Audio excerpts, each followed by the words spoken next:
Oke teman-teman, selamat datang lagi di The Content. Dan kali ini yang datang adalah kakak cantik. Setelah sekian episode yang datang cowok semua ya, kali ini cewek. Yeay. Danya Nisa. Yeay, terima kasih. Panggilannya siapa nih? Panggilannya Danya, tapi Danya. biasanya sama teman-teman panggilnya Anya. Anya. Nya gitu. Bro, aku suka ini deh panggilanmu itu Nyau. Oh, Nyau. Nyau, Nyau. Oke. Ada juga yang panggil Nyau. Itu karena waktu itu dia kontak HP-nya itu menamai kontak WhatsApp-nya kayak gitu, Nyau. Oh iya, itu zaman SMA sih. Itu panggilan zaman SMA. Emang kamu gembel aku sudah sejak kamu SMA ya? Iya, kan itu sudah lama. Berarti aku SMP ya waktu itu ya? Enggak sih ya, tolong.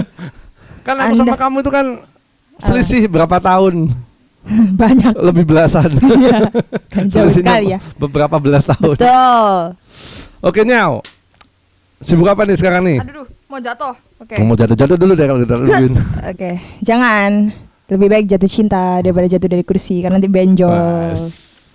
Danya Nisa. Apa? Kamu udah album belum kesibukannya? sih? Belum. Aku ini apa nih? Mau apa nih? Apa yang sedang aku lakukan atau gimana nih? Yang udah keluar aja dulu deh. Oh, yang udah Yang udah keluar rilis. aja dulu deh. Apa nih maksudnya? Jadi yang udah rilis kebetulan ada 3 lagu. Ada yang pertama Akankah Kita Akan Bersama. Terus yang kedua ada Hilang. Kebalik. Healing. Aku dan Kisahmu dulu sih. Aku dan Kisahmu dulu. Kisahmu baru Hilang. Itu 3 lagu yang udah bisa dinikmatin sama teman-teman. Ini panggilannya apa nih? Ya, teman-teman penonton. Audience The Content nih apa nih panggilannya? Ya, teman-teman Elcam lah. Teman-teman Elcam. Oke. Jadi 3 lagu itu bisa didengerin sama teman-teman Elcam di digital streaming platform kesayangan kalian. Apapun itu ya, Spotify, iTunes. Berarti selama ini baru 3 lagu aja ya? Baru 3 lagu benar. Baru 3 lagu. Baru 3 lagu. Tapi alhamdulillah Yang OTW? yang OTW ini Juli besok tanggal 5 itu tanggal 5 Juli. Tanggal 5 Juli ada Untukmu. Untuk saya. Untukmu. Makasih ya. Kenapa Gitu. tanggal 5 Juli rilisnya? Ada momen atau? Karena habis aku ulang tahun. Oh, seperti itu. Jadi kamu ulang Betul. tahunnya pasti tanggal. Pasti tanggal nggak tahu kan, rahasia. Oke, Aku dan Kisahmu itu tahun berapa itu ya? Aku dan Kisahmu. Aku dan Kisahmu tahun lalu. Kok Aku dan Kisahmu yang pertama Akankah kita akan itu tahun bersama. berapa Jadi ya? aku rilis pertama kali itu tahun 2022. Itu bulan Oktober kalau nggak salah. Bulan Bulan 2022. Oktober itu rilis pertama kali. Terus di April 2023-nya Aku dan Kisahmu. Terus di Juni 2024-nya baru Hilang gitu. Oh, berarti single 1 sama single 2 itu di tahun yang sama ya? Single 2 dan single 3 di tahun yang sama. Single 2 dan single 3 di tahun yang sama ya? Betul. Oh. Aku dan Kisahmu. Ini tapi bahasa penulisannya si Kak Danya ini kayak personal banget gitu ya. Oh iya. Iya dong. Kisah personal atau? Betul. Jadi aku memang nggak bisa nulis kalau misalkan nggak relate sama aku ya.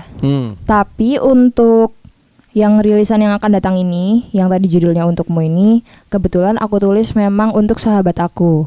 Jadi kisahnya mungkin hampir relate dengan aku, cuman pada saat aku menulis itu terinspirasi dari sahabat aku yang cerita. Jadi kayak dia tuh biasalah ya sambatan anak-anak kuliahan kalau misalkan nggak nemuin pasangan. Jadi kayak udah kenal nih sama seseorang, terus ternyata nggak cocok, akhirnya ganti lagi. Terus akhirnya ganti lagi. Kan capek ya, kayak pencarian rumah itu tuh nggak akan berakhir gitu loh, nggak berakhir dan nggak berujung dia itu dapat rumah yang pas buat hatinya dia gitu loh. Akhirnya dia tuh kayak mempertanyakan kapan sih aku dapat seseorang yang aku bakalan stay lama sama dia gitu loh. Terus aku ya bilangnya sih pada saat itu ya, karena mungkin kan kita ya cerita-cerita aja lah ya sahabat gitu. Jadi aku bilang ke dia kayak ya nggak usah buru-buru, ntar kan ya bakalan datang juga gitu loh kalau misalkan timingnya tuh udah pas. Nah karena dia itu apa ya, curhatan dia tuh menghantui, terus kayak ya juga ya. Nggak menghantui, itu bahasa apa kalem itu. Apa tuh? Curhatannya toksik. Enggak sih, nggak toksik sebenarnya. Kalau buat aku nggak toksik. Lebih ke ini aja sih. Aku mikirnya kayak ya juga ya kalau misalkan orang-orang nih, maksudnya apa ya, yang ngerasain Dan yang relate sama sahabat aku ini tuh banyak gitu loh, nggak cuman dia. Karena aku pun juga sempat merasakan, cuman bedanya aku nggak overthinking di situ aja. Dan akhirnya Anda tergoda untuk ini diangkat nih jadi lagu, oke juga nih. Iya, jadi awalnya aku nulis cuman tulisan, jadi belum ada nada tuh. Berupa tulisan aja, berupa poem lah, berupa puisi. Terus kok kayaknya rimanya bagus ya kalau misalnya buat lagu.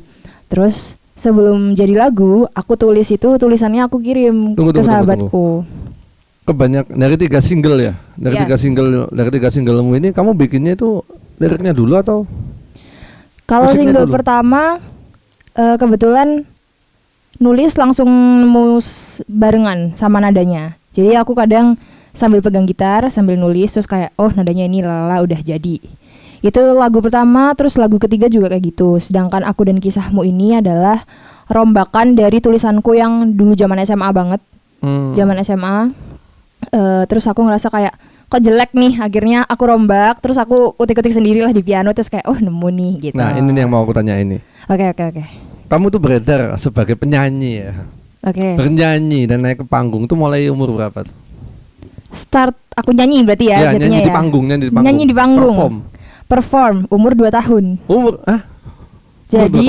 Jadi gini, waktu masih kecil kan di rumah kan emang suka nyanyi tuh. Terus kata mama emang suara aku nggak fales. Terus akhirnya ya udah, karena memang mama kan juga nggak fales kok, suara nggak jelek. Anjay. Terus gitu ya.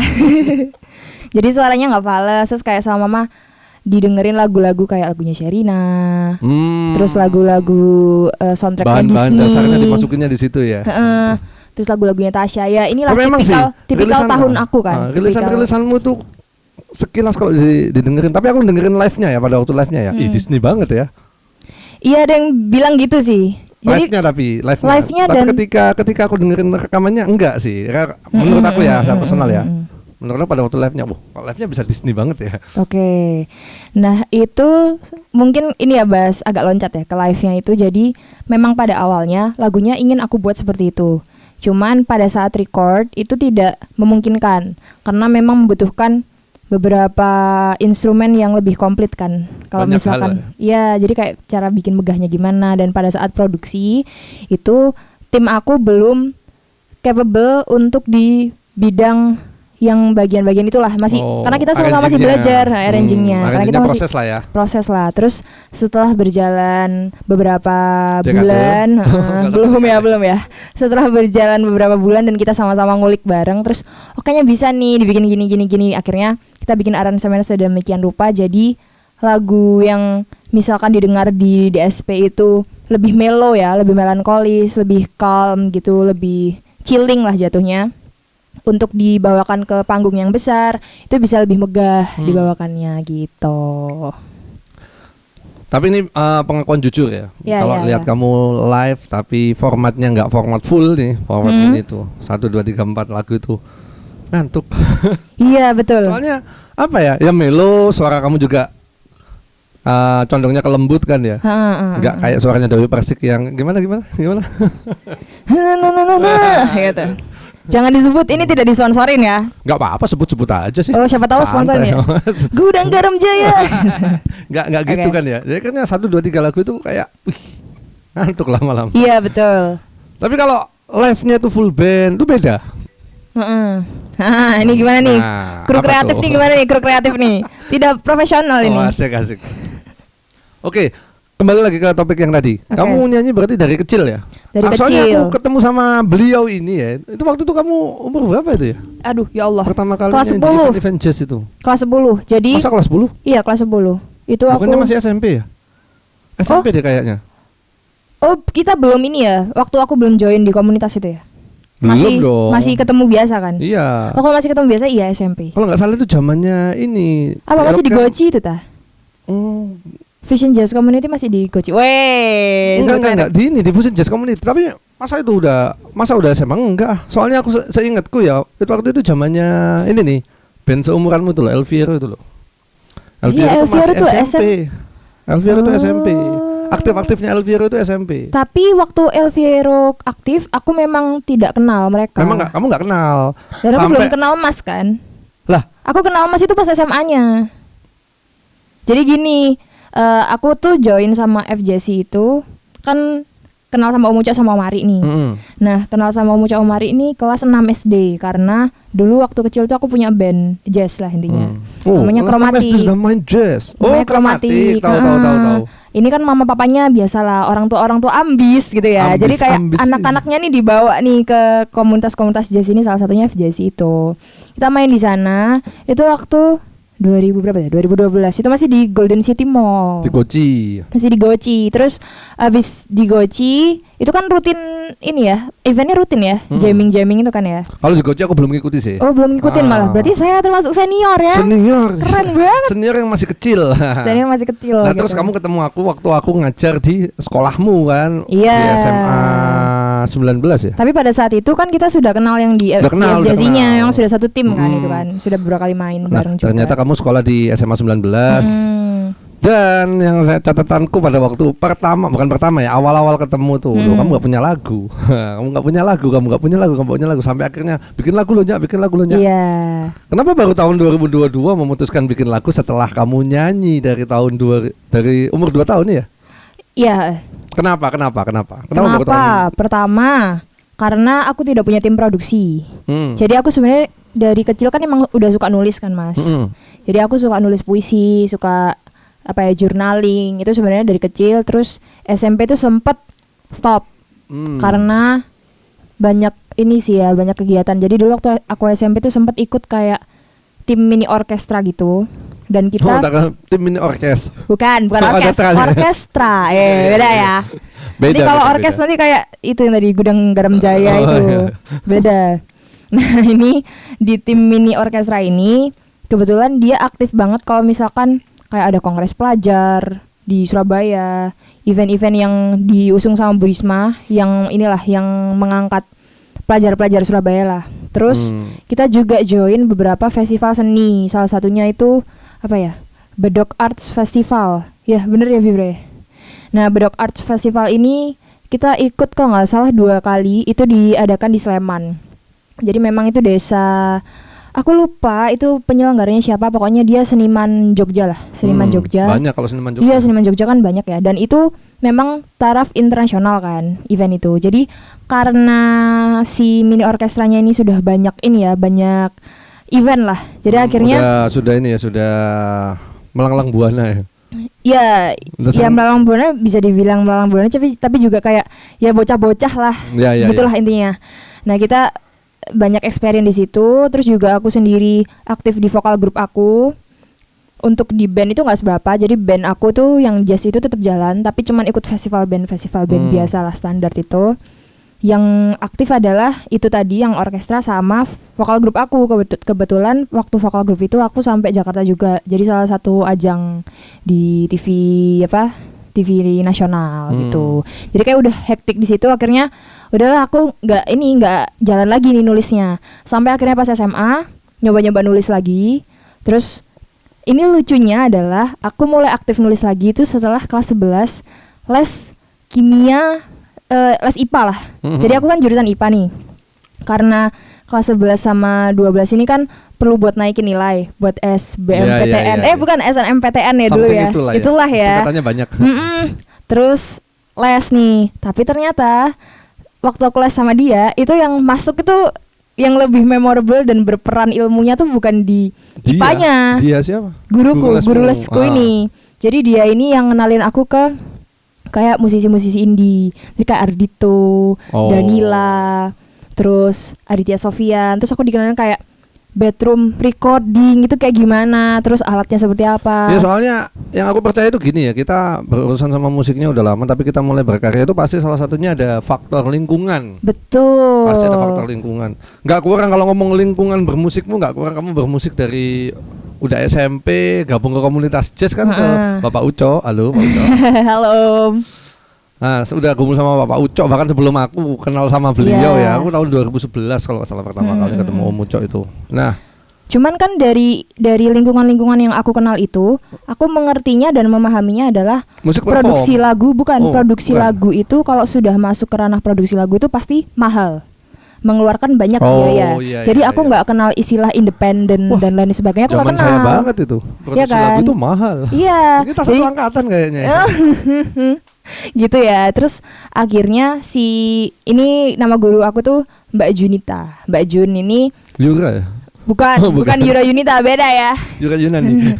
Nah, Mbak Jun ini akhirnya ngasih tahu bisa lo kamu nulis. Nah, dia itu sebenarnya selain dia tuh kan freelance ngajar gitu ya, ngajar les private gitu. Pasti di arranger. Dia bukan. Oh, bukan. Dia penulis dan dia anak teater banget lah. Jadi kayak dia itu penulis, dia anak teater, terus kayak akhirnya aku bilang aku suka loh Mbak nulis sebenarnya gitu. Terus akhirnya aku sering beberapa kali sharing tentang tulisanku. Terus kayak dia kasih masukan lah. Oh, nulisnya tuh kalau rapi tuh caranya tuh gini. Akhirnya aku dapat masukan sama dia kalau kamu mau nulis yang lebih bagus, seringin nulis. Nah, pada saat itu kan SMP sempat stop kan aku. Jadi akhirnya pada saat SMA tuh aku seringin lagi tuh nulisnya lagi. Terus juga dapat insight yang tadi ya, yang musisi-musisi independen itu timingnya hampir barengan sama Mas yang Mas bilang kok nggak bikin lagu lalalala. Itu posisi aku sudah dapat brainstorm tentang produksi yang independen itu, dan ternyata memungkinkan loh dilakukan. Cuman aku kan mau bikin lagu kan masih bingung. Pertama aku cuman nulis dan nada, dan aku merasa belum pede dengan apa yang aku punya materinya aku belum pede. Dan kalau misalkan aku mau setor materi yang ada tuh kayak aku mau nyetor ke siapa yang sekiranya nih orang sesuai dengan karakter aku dan aku mau gitu loh. Jadi kayak apa ya, pertama juga kendala dana juga, nggak mungkin kan aku minta uang papaku, karena aku jujur kalau minta uang ke papaku tuh sungkan banget gitu anaknya. Jadi kayak gimana caranya aku harus cari cara sendiri biar aku bisa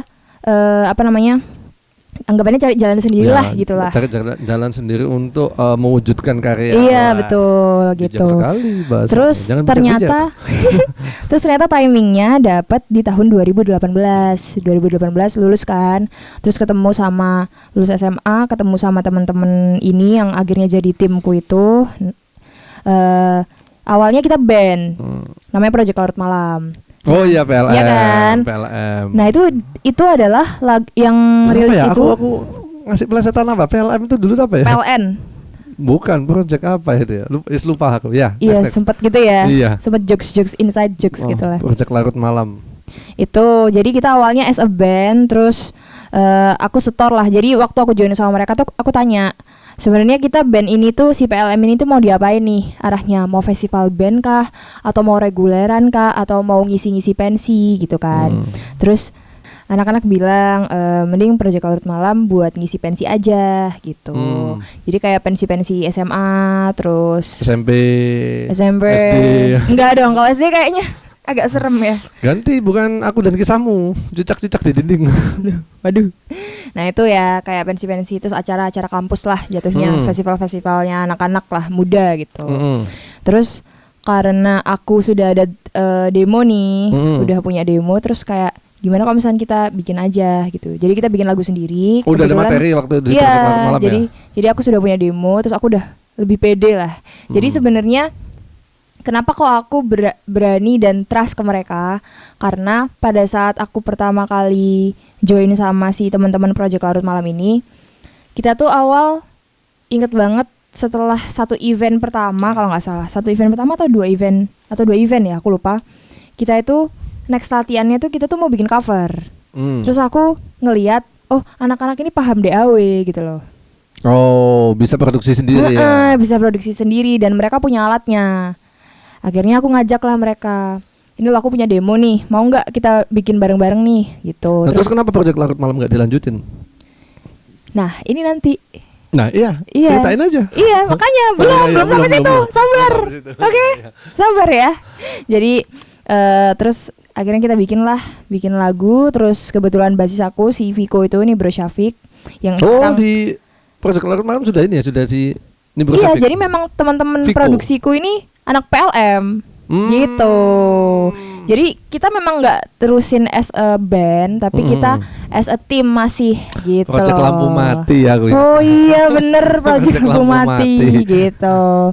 Terus habis itu si Nibro Syafiq ini alias Viko ini dia kebetulan juga punya materi. Dia kebetulan punya materi dan jadilah lagu keduanya Project Larut Malam. Jadi lagu pertama itu judulnya Katakan, itu dari aku. Lagu kedua judulnya It's You. Itu dia yang bikin. Aku ingat Project Larut Malam itu udah tak undang berapa kali nggak datang. Iya, karena pada saat itu kan kita awal mulanya kan pandemi banget kan itu kan. Pandemi setelah pandemi selesai itu kan mulai banyak tuh event-event itu kan yang yang udah bukan Zoom dan lain-lain lah. Anggapannya udah bisa event yang nyata gitu ya. Yang nyata. Loh, waktu pandemi aku mulai starting movement nyata di Surah waktu itu. Lalu tak undang, terus kalau nggak salah kamu bilang pertama keyboardis aku bukan orang Surabaya. Jadi keyboardis aku ada yang nggak berani datang. Ada yang COVID juga kan pada saat itu. Jadi kita COVID-nya gantian. COVID-nya gantian. Jadi kita tuh punya grup kan. Grup itu kita update. Aku habis swab. Aku positif. Terus udah kelar nih. Misalnya pada saat itu kalau nggak salah Torik duluan, si gitaris aku. Oh, gitaris aku duluan itu ya? Dia sakit. Iya. Terus habis kelar dia sembuh, disusul Viko sembuh, aku kena. Jadi kayak muter aja gitu. Arisannya siapa nih gitu ya? Arisannya siapa gitu. Akhirnya kena semua ya sudahlah. Alhamdulillah semua alumni COVID sudah ya. COVID semua. Gitu. Terus kenapa kok pada akhirnya kita tidak melanjutkan as a band? Karena pertama band ini kan kepalanya banyak. Dan kita ini modelnya mau ngelit semua. Dan posisinya adalah yang menjadi produser bukan orang luar. Yang menjadi produser orang dalam juga, anak-anak dari member ini. Jadi tidak ada penengah saat si A, B, C, D dan E ini mengajukan idenya gitu loh. Jadi nggak ada yang nengahin gitu. Sedangkan kan produser kan perannya di sebuah band ini kan sebagai penengah kan. Jadi kayak gimana caranya? Ini loh kalau misalkan kamu gini, paling enggak dia penengah dan dia berani buat buat ngelepeh. Tapi sempat ngeluarin single kan, Project Larut Malam. Ya iya itu Mas, makanya singlenya 2. Dari 2 single itu ternyata nggak work. Karena nggak works. Karena kan jadi kayak selama kita udah jalan, terus kayak ternyata ini ya kita masih belum dapat nih kayak niche-nya si Project Larut Malam ini mau dibawa kemana gitu, karena kita semua itu punya referensi yang beda-beda, pingin PLM-nya juga beda-beda. Kita sudah sempat bikin kayak visi misi dan lain-lain, tapi ya itu tadi yang namanya kepalanya kan 6 ya, kita PLM kan orangnya 6 nih. Jadi kayak nggak nemu jalan tengahnya. Juga kepalanya 5. Ya mungkin ini ya kita memang jalannya bukan as a band aja gitu. Loh, makanya kata kepalanya 5. Tapi keempat-empatnya bilang udah kamu aja yang. Nah itu beda lagi kan. Jadi setidaknya kan ada yang lead kan Mas. Di PLM nih nggak ada. Kita sama-sama lead. Makanya itu yang bikin kita mandek akhirnya. Terus akhirnya udahlah. Dan posisi berantem kita itu? Enggak berantem. Nggak berantem. Kita nggak berantem. Kita jadi waktu yang mulai vakum awal-awal itu posisi itu kan kebetulan 3 member aku ini kan anak FKH, Fakultas Kedokteran Hewan. Jadi ada koas gitu-gitu kan. Jauh ya ini. Jadi si drummer aku itu kan angkatan 16, jadi dia duluan kan koasnya. Nah pada saat dia koas otomatis kan nge-pause tuh. Akhirnya dia rehat dulu. Terus kayak pemainku satunya akhirnya juga lagi sibuk ini, sibuk itu. Jadi kadang-kadang dari 6 ini kalau misalkan yang 3 bisa produksi bareng, yang 3 lepas. Kalau yang 3 produksi bareng, yang 3 lepas. Kayak gitu-gitu loh. Akhirnya di kondisi saat ini berarti teman-teman yang bantu kamu pada waktu live sama produksi itu masih mereka. Masih mereka dan aku tambah orang-orang baru. Oh gitu. Dan ini sih ada yang lepas. Jadi PLM kan sebenarnya 6. Ada aku, terus gitarisku Torik yang sekarang jadi MD dan produser aku. Terus ada Mas Samit atau Dimas, itu dia drummer aku. Itu juga ngerangkep jadi MD sama produserku. Terus ada Viko itu tadi. Terus Yusak ini keyboard. Sama satunya Mas Adit. Nah yang lepas Mas Adit. Karena bukan Anda ya. Mas Adit beda lagi. Mas Adit dia pemain sakso waktu di PLM. Jadi si Mas Adit ini lepas karena memang dia fokusnya dia lebih ke reguler. Lebih ke reguler sama wedding gitu-gitu. Karena kan instrumennya kan ini kan beda kan, sakso juga kan. Terus ya udah, karena jadi cuman dia yang mencar, kita berlima masih nih, masih akhirnya ya udahlah kita jalan aja lah jadi tim produksi gitu. Karena kenapa kok kita akhirnya memutuskan untuk tetap bareng-bareng jadi tim produksi sampai sekarang? Karena pertama kita udah dapet chemistry-nya. Terus kedua ada Torik sama Mas Hamid ini, mereka itu lebih nyaman untuk menjadi orang yang di belakang layar. Jadi bukan yang show lagi. Dan itu lebih suka. Lebih suka di dapur rekamannya gitu. Jadi proses kreatifnya dia lebih suka. Terus lebih memasrahkan aku dan Viko untuk lebih berkarya. Jadi aku pinginnya seperti apa karyanya, aku limpahkan ke Torik, aku limpahkan ke Mas Hamid. Gimana caranya mereka bisa memasak materi aku dan bahan aku sama Viko ini dengan baik lah gitu. Jadi ternyata seiring perjalanan kita bermusik ini akhirnya kita ngerti nih satu-satu passionnya. Tapi itu apa ya maksudnya ya, rezekinya musisi loh gitu itu. Iya. Rezeki banget loh tuh, karena nggak semua musisi solois ya terutama ya solois bisa udah punya tim yang mau support lah seperti itu, meskipun ngeband apa dan sebagainya jarang sih. Dan ketika chemistry-nya udah dapet, ternyata mereka mau support full, itu buat aku sama sekitar aku ya, itu kayak loh ada ya. Iya, ini sih banyak juga yang bilang gitu dan aku sebenarnya juga alhamdulillah banget. Jadi kayak aku bersyukur sih punya sahabat-sahabat kayak mereka, dan kita itu kalau apa ya, kita ini kalau misalkan jelek, ngomong jelek di depan, dan kita nggak pernah marahan. Jadi kalau misalnya nyentak di depan, udah nyentak di depan, tapi nggak ada di belakang itu kayak nggak baper gitu loh, nggak terus kok gitu sih, kok aku dibilang jelek gini-gini. Ya, karena kita nyentak aku baper soalnya. Kayak gitu. Kita nggak ada kayak gitu sistem selama ini ya, selama kita bekerja sama itu nggak ada kayak gitu, dan memang alhamdulillah aku ditemukan sama teman-teman yang kita sama-sama mau belajar bareng. Kayak contohnya di tahun 2023 yang lalu itu aku sempat dapat event besar pertama kalinya dan Nisa ini. Itu di Sunset di Kebun. Sunset di Kebun. Sunset di Kebun gitu. Yang di Kebun Raya Purwodadi. Nah, itu aku kan masih belum punya fotografer nih. Fotografernya aku minta ini Gopal awalnya. Nah, Gopal itu kan sebenarnya fotografernya Mokatun. Di hari, jadi Mokatun ini salah satu band indie juga ya, kalau teman-teman belum tahu, teman-teman Elkem belum tahu. Jadi Mokatun ini juga main di situ di event tersebut, cuman di hari pertama, sedangkan Danyanisa ini di hari kedua. Cuman karena mereka nginep di sana, terus aku ngontak si Gopal. Kebetulan aku juga udah kenal sama Gopal. Terus kayak, Pal, ini dong minta tolong fotoin ntar pas hari keduanya. Oke aman. Cuman kan aku merasa kalau cuman satu, nggak ini ya, takutnya kayak lost atau gimana gitu loh. Terus si Torik ini punya adik tingkat, namanya Lantip. Nah, Lantip ini awal, jujur, dia tuh pertama kali stage fotografi. Saat itu? Pada saat itu. Dan gak tahu kenapa ya, Allah ngasih aku orang-orang yang emang pengen berkembang bareng-bareng. Jadi sekarang hasilnya udah beda jauh sama yang itu. Padahal cuman jaraknya baru setahun. Gitu loh, kayak gitu-gitu. Dan itu berlaku juga di gitaris aku yang sekarang, gitaris akustik aku. Gitaris akustik aku itu namanya Irsyad. Irsyad itu dulu dia justru mainnya itu popang. Dia anak Bojonegoro, dia di UNESA, kuliah di UNESA. Pada saat itu aku minta tolong sama Irsyad itu karena Irsyad itu kenalannya murid aku. Nah, jadi kayak relasinya tuh agak mencar-mencar ya.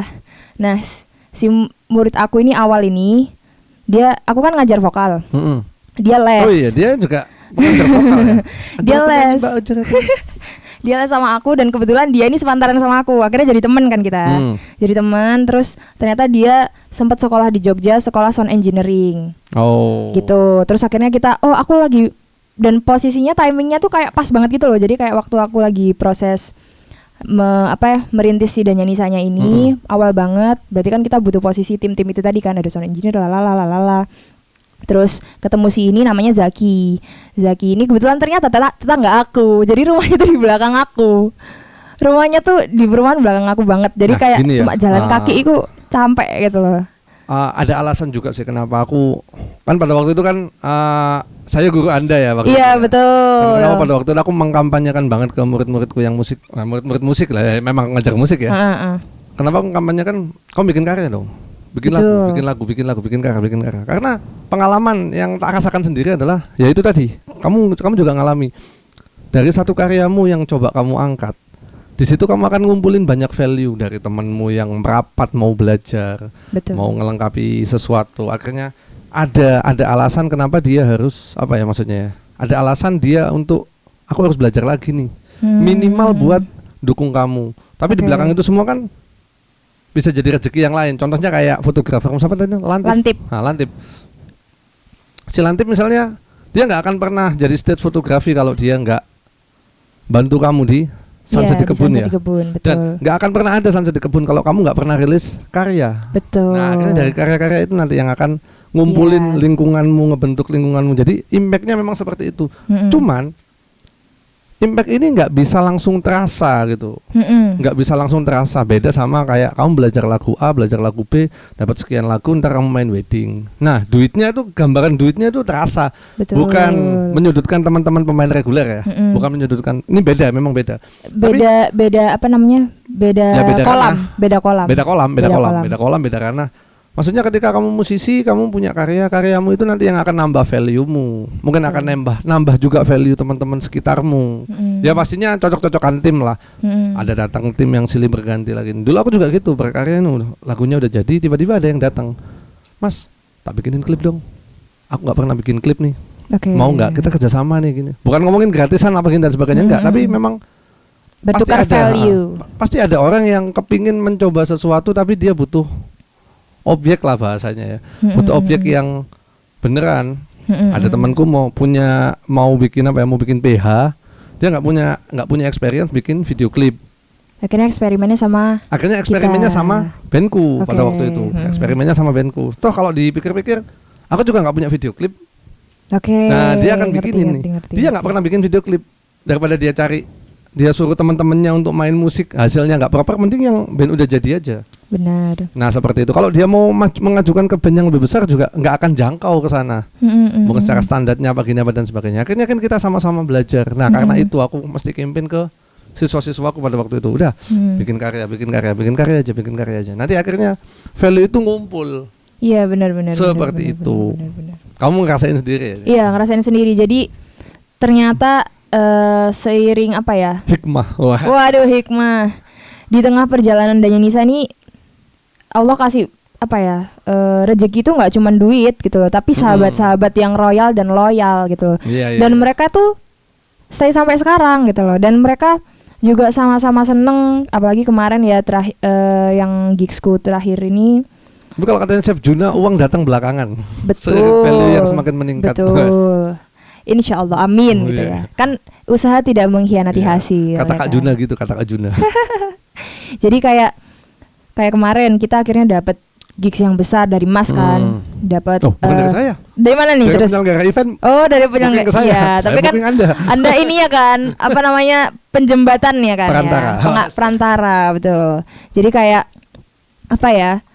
Kita kan naik tangga pelan-pelan gitu loh. Jadi kayak kita sama-sama naik tangga. Jadi aku sebenarnya selama jalanin Danyanisa ini tuh bukan aku, tapi aku dan timku gitu loh. Karena aku nggak ngerasa sendirian, karena aku ngerasa aku nggak bisa dianggapannya di anak tangga keempat, kelima, keenam itu kalau nggak bareng-bareng sama mereka gitu. Nah, jadi emang pikiran bocilku dulu ya, pikiran bocilku dulu enak ya bikin band kayak SID nih, personelnya nggak banyak, 3 orang, dan nanti kalau manggung wah itu pikiran bocil tuh. Tapi nih ya teman-teman ya, nggak ada band manapun yang dia naik cuman karena dia sendiri tuh nggak ada. Betul. Nggak ada. Pasti ada tim di belakangnya. Peran orang banyak banget. Orang belakang panggungnya. Dan orang-orang tuh hebat. Maksudnya apa ya? Ya itu tadi. Apa ya, dari loyal, terus kita ketemu sama orang-orang yang sama-sama loyal. Bukan Royal Plaza ya, loyal dan royal gitu. Ya kayak gitulah. Aku ketemu sama mereka, terus sampai sekarang. Ini juga jadi drummerku sebenarnya awalnya bukan yang sekarang. Kalau yang sekarang kan Eca. Kalau dulu tuh sebenarnya drummer pertamaku bukan.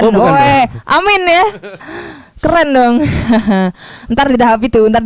Oh iya. Nanti. Jadi awalnya tuh Andy, kalau tahu Raja Andy. Raja Andy. Raja Andy kan banyak lah ya tahu Surabaya. Itu. Iya, drummer sejuta umat kan. Nah, kemudian dia kan levelnya sudah level nasional lah mainnya gitu loh. Iya. Skillnya. Banyak kok teman-teman Surabaya yang mainnya level nasional. Iya, banyak banget kan. Tapi nggak ada yang nyorot kita. Betul. Nah, si Raja Andy ini kebetulan karena beberapa kali Danyanisa tuh kan kemarin-kemarin tuh kalau dapat gigs itu kan agak mendadak ya. Sedangkan si Raja Andi kan ini statusnya adalah drummer sejuta umat dan sejuta entertainment yang di Surabaya. Drummer warga Surabaya. Nah, betul. Akhirnya dia jadwalnya padat banget kan. Kayaknya didudukin sini oke tuh Raja Andi tuh. Iya, kapan-kapan inilah diulik lah dia. Yang lagi dia bantuin sekarang nih Ilham kan habis mampir sini. Oh iya, Ilham Ispram. Gitaris yang sekarang nyanyi. Gitaris yang sekarang nyanyi. Gitu. Itu juga dia keren kan mainnya kan. Jadi maksudnya sebenarnya musisi-musisi Surabaya itu banyak banget yang keren gitu loh. Dulu kalau pertanyaan murid-muridku tuh dulu yang lucu-lucu tuh ya. Gimana? Bertanya, aku bilang, ayo bikin lagu. Ngapain sih mas bikin lagu? Ya tak jawab aja, kamu sekarang suka sama siapa? Wah aku suka Avenged mas. Oh, kenapa suka Avenged? Lagunya enak, lah itu jawabannya. Benar. Kamu mau apa? Mau terkenal lah, bikin lagu karena Avenged kamu suka karena lagunya enak. Ya udah, oh iya juga ya mas ya. Iya, paling enggak gitulah. Iya benar. Nah, BTW, sekarang kamu juga sibuk ngajar ya? Sejak kapan? Kalau aku ngajar sebelum Danyanisa. Sebelum Danyanisa. Jadi 2021. Full time. Sudah full time sekarang. Full time apa ya? Apa namanya?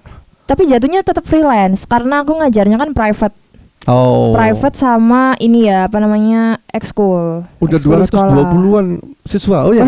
Amin ya Allah, amin. Nanti aku buka kayak itu ya, kayak yang sangat-sangat gede-gede itu ya. Amin ya Allah. Aku dulu juga juga ngajar sama LKM tahun 2012 itu ya. Cuman ya. Kan ini kan pensiunan deh. Belum pensiun, saya di musiknya belum pensiun. Pensiunan guru maksudnya. Termasuk saya ini muridnya juga ini. Nah, gitu loh. Ketemu dia di ekskul, dia adalah siswa ekskul ya. Betul. Jadi ngajarnya enggak. Kalau misalnya tanyain, dulu kamu banyak kok yang nanyain kamu dulu ini ya Mas ya, gurunya Danya ya. Aku mau bilang enggak itu memang pernah ada status murid sama siswa kan. Tapi kan enggak segitunya ya. Enggak sebelajar itu. Enggak sebelajar itu karena Mas ngajarnya ke anak-anak ya. Ke ekskul kan. Ke ekskulnya. Dan kamu member ekskul. Ya, capek juga sih jelasinnya. Dia itu murid ekskul yang gini. Oh gitu iya. Kenapa saya nggak pernah ngakuin anak-anak yang dulu siswa ekskul sebagai siswa saya gitu tuh? Karena kita emang awal kenalnya kan bukan di sekolah kan, tapi malah di kenal dulu terus tiba-tiba Mas ternyata ngajar di sekolah saya gitu. Dulu ayahmu awalnya ketemu saya itu Mas, cuma nyapa-nyapa, tapi setelah aku ngajar di sekolahmu, ayahmu jadi salaman sama. Loh, kenapa Pak? Gak apa-apa kan sampean sekarang gurunya Anya. Oh gitu ya. Ya gitulah, papaku lucu sih memang. Salam sama papanya Anya. Halo Pak Oni. Nah, gimana kalau ngajar tuh? Kan kolam yang berbeda nih. Dari nyanyi. Gimana nih maksudnya apa nih? Kayak suka dukanya kata ya enggak, maksudnya ngajar itu gimana menurutmu? Kamu menikmati enggak sih? Justru aku menikmati. Menikmati mana kalau harus milih? Danyanisa dengan karyanya atau ngajar? Ini dua profesi yang berbeda nih. Kalau dari uangnya yang sekarang sih ngajar dari uangnya ya. Kalau dari uangnya ngajar, cuman kalau dari idealisnya Danyanisanya. Cuman gimana mereka berdua ini dua kolam sisi. Ini saling bertautan karena aku bisa berkarya karena aku ngajar gitu. Jadi modalku berkarya ya dari ngajar itu. Dan kamu bisa ngajar lebih banyak ketika karyamu juga naik. Tapi enggak. Karena aku enggak mempromosikan Danyanisa sebagai bahan porto untuk ngajarku. Oh gitu. Jadi memang aku membranding, karena aku posisinya bikin sanggar sendiri kan. Namanya My Vocal Class itu kan. Nah, My Vocal Class ini aku brandingnya memang My Vocal Class by Danya. Cuman orang enggak tahu. Jadi orang itu enggak ngunjungin profilku. Cuman ngetik di Instagram kayak Les Vokal Surabaya misalnya. Terus dia keluar tuh. Udah tuh langsung masuk aja. Tapi tuh Danyanisa bisa banget jadi salah satu value untuk nambah. Memang bisa, cuman untuk saat ini aku tidak membaurkan itu. Karena aku nggak mau nyawe-nyawe si Danyanisanya dulu. Jadi memang aku mau memperkuat si brandingnya Danyanisa dulu. Jadi Danyanisa udah di Danyanisa, sedangkan sanggarku ya sudah di ranah yang lain gitu. Tapi kalau misalkan untuk memotivasi muridku yang sudah jadi muridku, bukan calon murid ya, muridku yang memang sudah belajar sama aku. Misalnya mereka nih kadang kan kita ngajar kan nggak semua murid yang kita ajar ini kan punya motivasi dan ambisi yang sama kita yang ngajar nih kan. Kadang kan kita udah menggebu-gebu cuman anaknya aku cuma mau belajar aja. Aku pokoknya cuma bisa lagu A, B, C, D, E sampai Z udah kelar. Nah, kadang ada juga anak-anak yang memang ambisinya pingin jadi idol, pingin jadi musisi, pingin punya karya, pingin dikenal dan sebagainya. Motivasi mereka kan macam-macam nih. Kenapa ya aku ngomong gitu? Nah, terus aku akhirnya ngasih motivasi ke mereka-mereka ini. Ini loh, kalau misalkan kamu belajar nyanyi, kamu tuh ntar nggak cuman nyanyi maksudnya masa depan kamu nyanyi ntar itu nggak cuman jadi penyanyi reguler, penyanyi kafe, penyanyi wedding. Ya. Kayak gitu, karena jujur aku itu eman banget sama anak-anak yang aku mau Kak jadi penyanyi penyanyi bar. Nanti kan duitnya banyak gitu kan. Aku mau jadi penyanyi wedding gitu. Tapi sebatas itu, padahal kan sebenarnya potensinya belajar bernyanyi itu kan lebih tinggi kan, lebih luas gitu loh. Nah, terus akhirnya aku ngasih pandangannya adalah dengan aku ini loh, nih Kaknya nih belajar kan nih dari kecil. Nah, terus habis itu dari sini tuh kamu nggak mentok-mentok jadi penyanyi itu nggak cuman di kafe, nggak cuman jalan lain tuh banyak banget gitu loh. Kamu bisa jadi musisi yang independen atau mungkin nanti tiba-tiba di tengah jalan kamu nyaman jadi penulis lagu. Jadi kamu bukan yang nyanyi tapi jadi penulis lagu atau jadi vokal director. Karena vokal director itu walaupun dia nggak nyanyi, nggak sebagai penyanyinya, dia berperan juga di proses kreatif dan produksi gitu loh. Dan itu juga aku lakukan sekarang bersama timku. Jadi aku direct teman-teman aku yang boleh juga lagi nih. Lagi record vokal boleh gitu-gitu. Juga nih, kita mau album nih. Boleh nih. Boleh, silakan. Dari Kak Anya nih, Was. Gitu. Nah, kenapa sih aku bilang tadi itu bahwasanya value kamu ngajar sama value kamu solois sama karyamu itu bisa dikaitkan. Karena gini ya, menurutku ya, industri kita ini, industri musik ini ya. Industri musik ini adalah industri pengakuan. Oke, iya benar. Industri ini adalah industri pengakuan. Jadi kayak semakin kamu diakui, ya semakin kamu dapat peluang. Dan sekarang pengakuannya semakin semakin bisa dimanipulasi. Gimana tuh maksudnya? Ya sekarang kita lihat gini lah. Ini bandnya enak gak sih? Udah bukan gitu. Tapi followersnya banyak gak sih? Oke, iya benar. Streamernya banyak gak sih? Benar. Dari angka ya? Dari angka sekarang. Sementara follower dan streamer bisa dibeli. Oke. Memang ya akhirnya semakin banyak value. Ini kalau menurut aku ya, tapi terserah kembali lagi ke kamu. Kalau misalnya kamu nggak cocok, ya it's okay. Ya kan kita punya pandangan yang beda-beda. Kita punya pandangan sendiri. Karena waktu itu aku ngajar itu Elcam itu memang menggabungkan value itu. Okay. Aku yang punya bandku yang punya karya, yang pernah perform di sini. Nah itu tak jadikan porto untuk mengajar.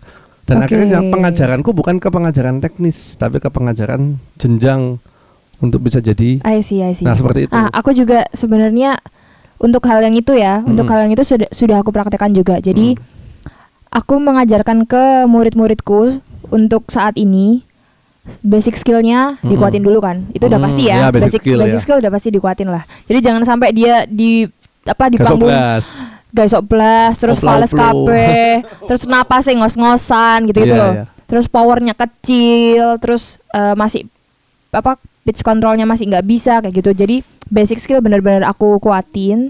Tapi aku note ke mereka karena dari hasil aku belajar yang dari kecil itu, akhirnya aku nemu, kalau misalkan teknik bernyanyi untuk lomba, teknik bernyanyi untuk industri musik itu beda jauh gitu loh. Dan treatmentnya tuh juga beda, cara nyanyi di recording, cara nyanyi di panggung itu beda. Jadi aku memang beda loh mereka. Dari kamunya sendiri ya. Di awal-awal aku ketemu kamu tuh rasanya kayak Anya ini tekniknya bagus tapi powernya kecil ya. Nah dulu tuh awal-awal tuh. Ini kan aku yang ngelihat ya, yang ngerasain. Kamu mesti kalah power banget sama vokalis-vokalis yang bersanding sama kamu waktu itu Fusion Jazz kan nggak cuman kamu, pernah sama Zevana ya. Ya tapi kan emang gede-gede kan, mereka lebih gede juga. Tapi sekarang enggak. Tapi sekarang enggak, gimana tuh? Ya sekarang enggak. Enggak rasanya kan, wah powernya Anya berarti naik banget ya ini ya kayaknya. Pada waktu kamu rilis. Setelah rilis single yang pertama itu, terus aku ketemu kamu nyanyi lagi lah. Udah beda banget ya. Kalau untuk power ini aku bisa ini sih kasih sanggahan ya. Ya, aku yang ngerasain sih, Jadi waktu SD aku justru aku SD itu kan emang full lomba kan. Anaknya festivalan, lombanya bukan festival band, tapi memang lomba festival solo. Oh. Jadi kayak lagu-lagu I Have Nothing, Listen, udah tuh aku tindes semua. Benar-benar aku kuasain lah lagu-lagu untuk festival itu. Jadi untuk lomba aku menguasai untuk power yang lagu-lagu kayak gitu. Karena memang pada saat lomba itu sainganku itu misalnya nadanya tinggi nih, tapi powernya kurang. Jadi kadang kayak yang gennya harus dinaikin, akhirnya jadi feedback dan lain-lain. Itu sering terjadi. Terus setiap kali aku vokal grup, aku harus meredam powerku sendiri. Karena setelah disandingin sama teman-teman aku, powerku ini termasuk yang paling besar gitu loh. Jadi kadang itu gitu malah ya. Iya, jadi berarti menyimpan Anda waktu ketemu saya itu. Jadi guru-guru aku pada saat itu tuh akhirnya karena capek motivasi dan ngelatih teman-teman ini buat powernya dinaikin, jadinya aku yang disuruh ngeredam. Seperti itu. Nah, terus setelah SMP ini kan aku sudah pause tuh kayak lomba-lomba dan lain-lain. Terus juga memang nggak latihan untuk lagu-lagunya festival. Jadi memang di rumah aku tidak latihan nyanyi jatuhnya. Tidak latihan nyanyi dan aku nyanyinya nggak sesering waktu SMP. Terus aku nyanyinya ngefek. Latihan itu memang ngefek banget. Jadi di SMA itu aku cuman ngeband dan kayak misalnya jamming gitu-gitu kan. Ya di komunitas lah, ngeband lah ya jatuhnya ya. Jadi aktivitasku pada saat SMA cuman ngeband dan terus kadang-kadang kan diajak jadi session prayer kan, kayak wedding lah, terus di reguler di mana gitu kan. Iya. Bersama ada Om Uco, ada Mas-mas itu juga kan. Jadi kayak saya masih dek waktu itu. Ya gitulah ya.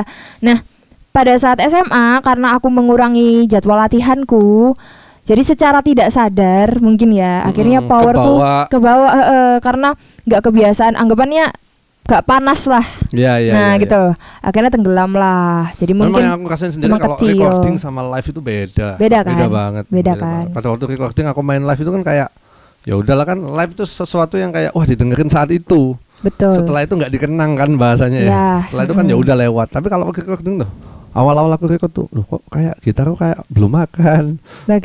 Kok main gitar kok kayak gini. Ternyata gak ada feel-nya, harus ada feel-nya. Feel-nya ada, tapi powernya lemah. Iya. Nah, waktu itu ya treatmentnya inilah ya macam-macam lah ya kendalanya. Nah itu terus habis itu setelah waktu masih awal-awal kuliah itu, karena aku masih cuman aktif ngeband aja nih, jadi ya udah powerku masih stuck di situ. Terus posisi juga di 2018 sebenarnya aku ada ini PTSD, post traumatic PTSD, post traumatic disorder, apa sih? Ya bener ya, post traumatic disorder. Itu apa itu? Jadi aku kurang paham sih istilah-istilah. Jadi gini, kekinian sih harusnya. Pada saat aku 2018 ini aku sempat mengalami kecelakaan. Oh ya? Mengalami kecelakaan, terus habis itu akhirnya aku ada trauma di situ. Jatuh dari tabrakan mobil, ditabrak bis. Oh iya, lu? Di depan sekolah. Di depan SMA 19. Bukan mobilku, mobil mantanku. Sama mantanku. Nah, posisi kejadian jalannya kayak gitu ya. Iya, ngeri kan. Dan itu emang bisnya tuh yang ngebut banget itu loh. Dari arah Madura itu berarti ya? Iya, dari arah Madura. Aku muter. Nah, terus dari kejadian itu akhirnya aku ada PTSD-nya dan ternyata merembet ada panic attack-nya. Nah di situ, itu alhamdulillah udah enggak sekarang. Jadi dari 2018 sampai 2019 ke 20 itu aku masih struggle itu dan aku nggak berani cerita. Justru kalau aku cerita itu malah tambah gemeteran, ketakutan dan lain sebagainya. Terus akhirnya udah pulih kan. Jadi waktu sakit itu Mas, aku sempat nggak bisa nyanyi. Aku nggak bisa denger. Iya sih, waktu itu kamu ngilang ya dari. Iya, aku sempat hilang kan. Itu aku sempat nggak bisa nyanyi, jadi aku stop karena pada saat di panggung itu kayaknya gigs terakhirku pada saat itu. Terus kayak aku tuh sedih banget, jadi kacau lah di panggung itu. Aku ngisi sama Mas Adi Nugroho kalau tahu. Nah, jadi ada event Di mall, aku lupa mall mana ya, lupa. Terus ngisi di sana, ada event. Tahun 2018 kalau nggak salah, 2017 ya. Aku masih ngundang Mas Adi waktu itu dan ngajak kamu. Oh, itu masih nggak apa-apa, 2017. 2018 kan kejadiannya. Oh. 2018 kejadiannya. Jadi habis kejadian itu ada gigs kebetulan sama Mas Adi. Aku pikir ya aku tidak apa-apa, cuman memang tapi aku belum sadar dengan kondisi yang itu. Kondisi adanya PTSD dan panic attack ini aku masih nggak ngerti, nggak ngeh dan nggak paham apa itu gitu.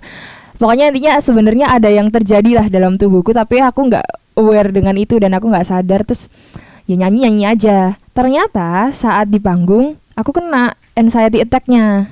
Jadi mataku kabur, benar-benar kayak mau pingsan. Terus telingaku benging, gitu, udah nggak bisa dengar apa-apa.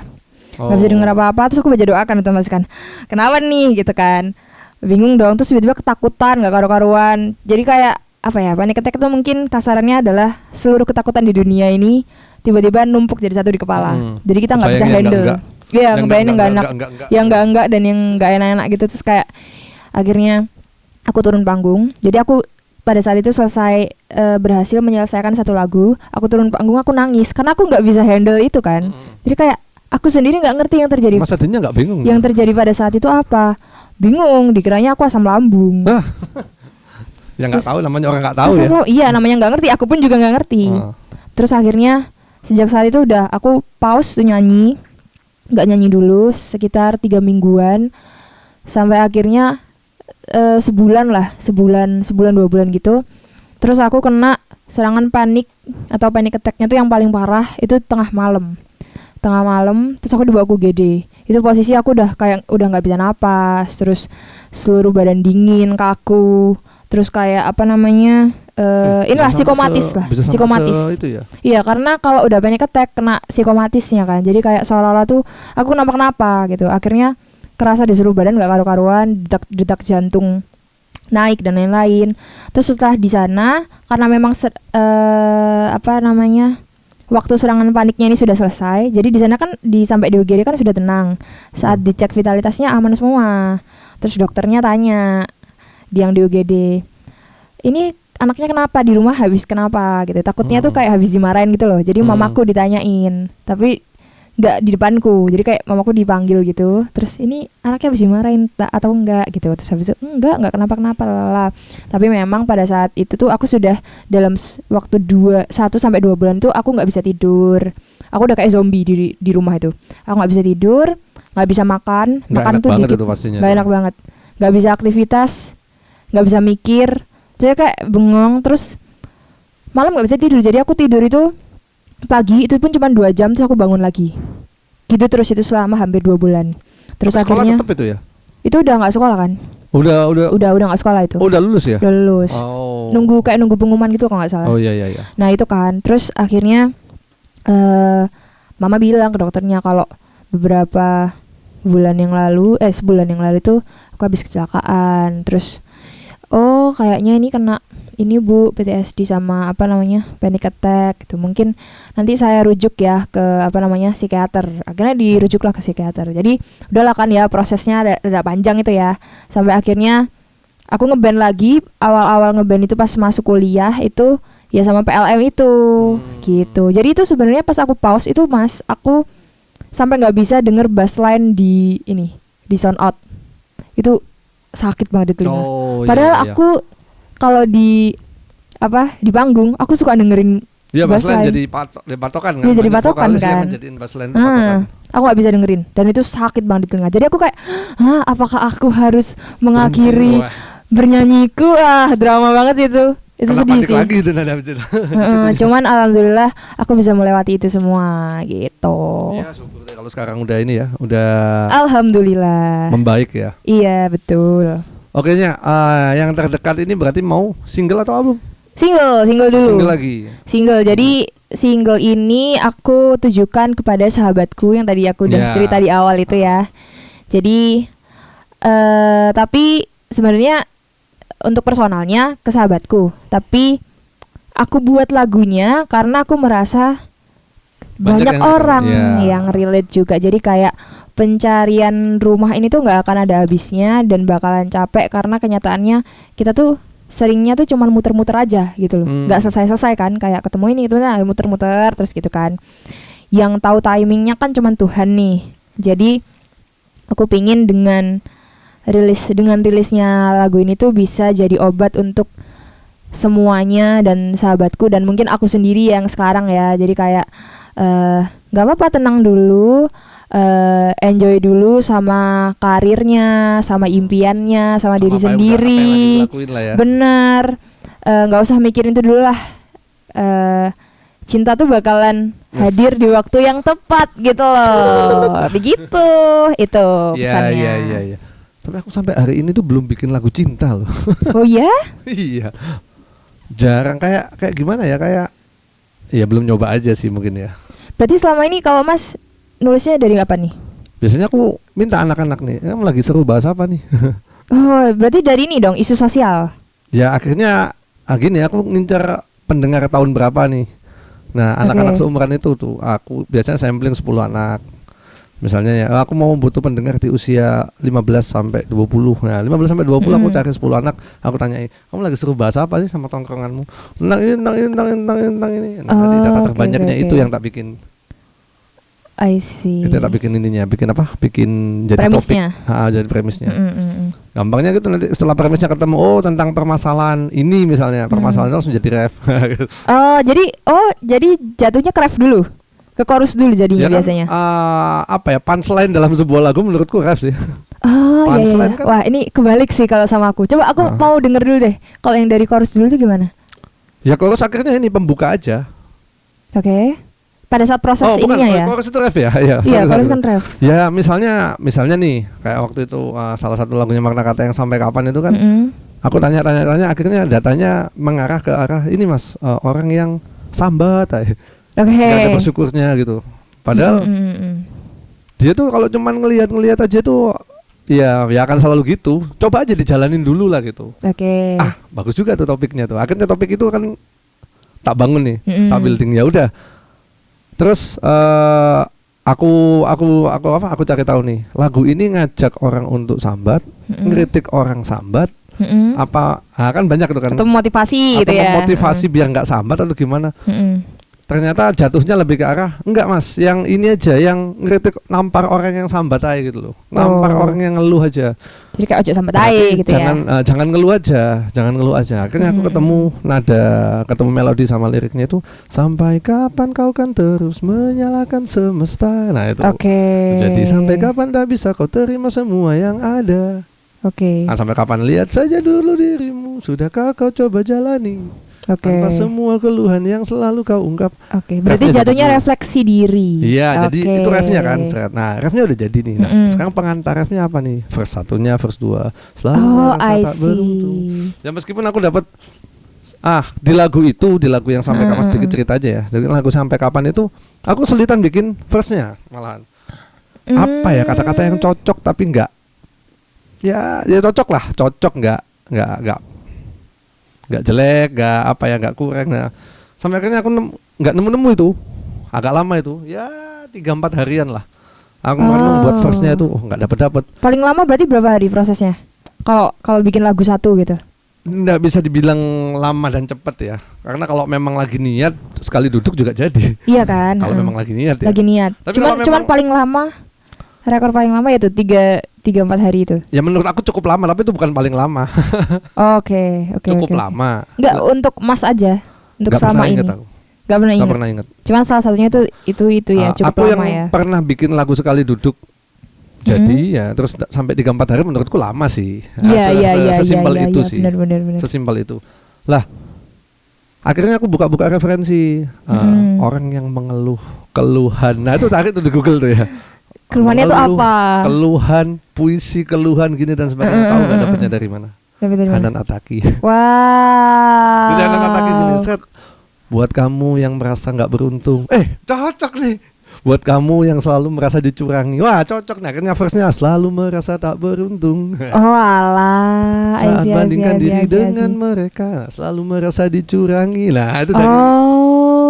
Wow. Ya itulah, referensi kan bisa datang dari mana aja. Kenapa kita harus open minded? Kita dengerin banyak hal, kita baca banyak hal kan, karena kita nggak pernah tahu. Iya. Musisi Dapat referensinya dari Hananatake. Gak apa-apa. Chrisye, almarhum Chrisye yang lagunya akan datang hari dari surat Yasin. Iya, ya nggak apa-apa. Karena akhirnya kan banyak ya. Banyak banget.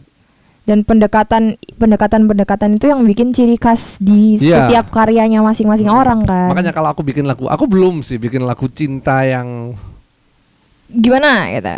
Belum gimana? ya. Tapi rasanya kayak kok bisa ya bikin lagu kayak gitu ya?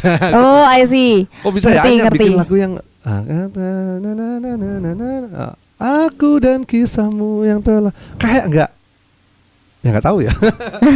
Kayak enggak gimana? Ya mungkin secara pengalaman personal beda mungkin ya. Oke. Secara pengalaman personal beda. Aku lebih suka ngamatinnya kayak ya itu orangnya kenapa sih? Di tongkrongan tuh seru bahas ini nih. Iya nggak apa-apa. Waktu itu kayak kasusnya Mario Dendi kan juga aku sempat bikin lagu sama Magna Carta yang super privilege itu. Wah privilege. Itu dari itu? Iya dong. Oh, aku baru tahu loh ini. Ya memang bahasanya nggak.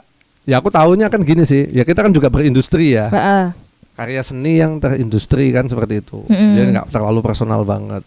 Terus sebenarnya isunya dari privilege yang didapat Mario Dendi dan keluarganya. Ditarik jadi lagu super privilege yang bisa direlatekan dengan semua hal yang kondisi. Berkesinambungan dengan kayak itu ya. Iya kan sama kayak kamu juga. Kisahnya sahabatmu kamu angkat jadi lagu, tapi liriknya kamu buat biar bisa relate sama banyak orang. Sebenarnya pola mikirnya kan niatnya kan sama, iya, niatnya sama. Aja. Bener. Tinggal cita rasa gimana caranya kita ngolah. Bener. Ya berarti single terdekat bulan Juli ya. Bulan Juli insya Allah tanggal 5. Single keempat. Ya, single keempat. Nanti kalau misalkan aku mau ini sih jadi di rilisanku yang keempat ini ada beberapa rangkaian acara juga. Jadi nanti aku undang Elkem. Harus dateng lah, liputan ya, media dong. Iya. Media partner dong. Iya. Oke. Dateng dong, kalau nggak nabrak. Harus dong. Iya datang kalau nggak nabrak. Kan Elkem kan banyak orangnya. Iya. Wajib datang, oke? Oke, Anya, terima kasih. Semoga tapi gini, satu kali lagi nih. Oke. Ada gambaran kapan ngeluarin album? Kalau untuk album, aku sudah berdiskusi juga dengan timku. Jadi tahun ini mau menyelesaikan sampai 5 single. Ada yang nge-spill ya? Ada yang nge-spill. Oke. Terus 5 single. Jadi 5 single diselesaikan. Insya Allah tahun depan kita mau fokus untuk nggarap albumnya gitu. Tapi 5 single yang sudah rilis ini masuk jadi bagian album itu? Atau Tidak. Jadi di lagu Untukmu ini, aku spill lagi ya. Di lagu Untukmu ini aku ingin mengakhiri era kesedihanku. Gitu. Jadi nanti kedepannya aku ingin yang lebih happy, lebih berbunga-bunga. Dan mungkin tadi kan Mas ada ini ya, kesan ngantuk ya. Iya. Nah jadi aku pingin laguku nextnya ini aku kasih notasi-notasi yang mungkin nggak sengantuk yang kemarin gitu loh. Aku nemu satu komen lucu nih di lagunya Star and Rabbit. Aku lupa judul lagunya, tapi lagunya agak ngebeat sih. Oke. Jadi salah satu komentarnya tuh gini. Nah sekarang nih saatnya musisi-musisi indie melewati masa senja, tidur nyenyak malam hari dan bangun sehat di pagi hari. Iya sih. Kayaknya vibe-nya tuh vibe pagi hari banget gitu. Iya. Star and Rabbit yang kita taunya kan Star and Rabbit kan yang itu apa judulnya itu lagunya? Lupa.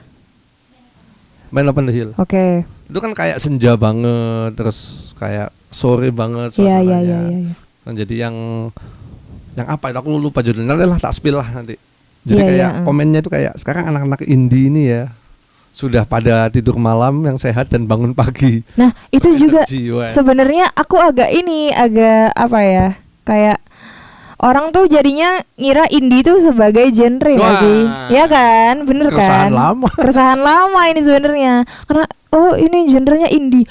Loh, enggak gitu. Enggak gitu ya. Tapi kayaknya fun fact ya. Kalau gimana? Sama Magna Carta kan. Magna Carta itu kan dibentuk di era-era folks lagi naik ya. Betul. Kita mencoba folks. Oke. 1, 2, 3 gak tahan. Oh enggak ini ya? Karena memang orang-orangnya itu bukan orang folks. Oke. Kalau musikawan kan folks banget kan. Kalau musikawan nggak tahu ya, Mas Kres Minornya kan memang dia bisa konsisten sampai sekarang. Magna Carta susah tuh. Di sana akhirnya kita kembaliknya ke Apa tuh? Pop jatuhnya? lagi. Pop kan ya. Fusion lagi. Oke. Seperti itu. Seperti itu. Ini Oke. mungkin yang tadi keresahannya bisa dibahas lagi ya nanti ya. Bisa di lain dong. gitu ya. Oke, Anya, terima kasih. Terima kasih, untuk waktunya hari ini. Salaman Mas. dulu. Oh iya, Sukses matur buat rilisan-rilisannya. Amin. Sukses juga Oke. buat Elkem sama Makna Kata. Oke, terima kasih. Oke, teman-teman, sampai ketemu di The Content selanjutnya. Dadah.